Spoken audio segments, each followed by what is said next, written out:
একটা চাপা কষ্ট ছিল। এই চাপা কষ্ট থেকে হয়তোবা এমন একটা বিষয় তার ছিল, এরকম ভাবে সমুদ্রকে দেখতে হবে।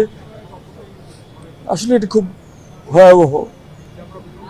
বুকের ভিতর সবারই চাপা কষ্ট থাকে, কিন্তু এইভাবে আমাদের জীবনে চলে যাওয়াটা খুবই কষ্টের। পারি না আর কি। তো এইসব অনেক কিছুই পারি না, সে অনেক কিছুর সাথে হচ্ছে অ্যাডজাস্ট করে ফেলে, এবং সেই জন্য তাকে থ্যাঙ্কস যে সে আমার জীবনে আছে এবং এই জন্য আমাকে গুছিয়ে রেখেছে। বিদেশ চলে গেলে আমরা ফ্রিটেরন বলে দিব কে? হ্যাঁ, 2-4 দিনের মধ্যে তোর মতো একটা জুটায় ফেলাম। কি কি বলে? হ্যাঁ, ডল না ডল। স্ত্রীর অবহেলার কারণে অভিমানের কষ্টে নিজের প্রতি নিজে অবহেলা অযত্ন করতে শুরু করেন শামস সুমন। মৃত্যুর আগে সিজারকে নিজের স্ত্রীকে নিয়ে আক্ষেপ করে শেষ যে কথা বলে গেছেন অভিনেতা শামস সুমন। ভিউয়ার্স, পুরো ভিডিওটি দেখে অবশ্যই আপনার মতামতটি জানিয়ে দিন। জাতীয় চলচ্চিত্র পুরস্কারপ্রাপ্ত অভিনেতা এবং চ্যানেল আইয়ের অনুষ্ঠান বিভাগের পরিচালক শামস সুমনের আকস্মিক প্রয়াণে শোকস্তব্ধ ছবি জঙ্গন। তবে এই শোকের মাঝে দীর্ঘদিনের সহকর্মী ও বন্ধু অভিনেতা সিজারের একটি ভিডিও বার্তা দর্শকদের মনে ব্যাপক নাড়া দিয়েছে। দীর্ঘদিন অভিনয় থেকে দূরে থাকা সিজার তার বন্ধু সুমনের শেষ দিনগুলোর কিছু অজানা এবং হৃদয় বিদারক তথ্য তুলে ধরেছেন। সিজারের ভাষ্যমতে শামস সুমনের বাইরের হাসিখুশি চেহারার আড়ালে লুকিয়ে ছিল এক গভীর বিষাদ ও একাকিত্ব।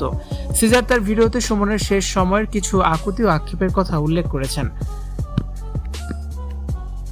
সিজার জানান, সুমনের সঙ্গে যখনই তার শেষ দিকে কথা হতো, সুমন তার ব্যক্তিগত জীবনের অনেক চাপা কষ্টের গল্প খুলে বলতেন। সিজারের ভাষায় সুমনের কণ্ঠে তখন শুধু হতাশা আর বিষণ্ণতা শোনা যেত। নিজের স্ত্রীকে নিয়ে অনেক কষ্টের কথা বলতেন সিজার।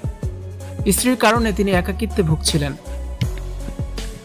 তারপর আমেরিকা থেকে তার স্ত্রী তার কাছে আসতেন না, তার খোঁজ খবরও নিতেন না।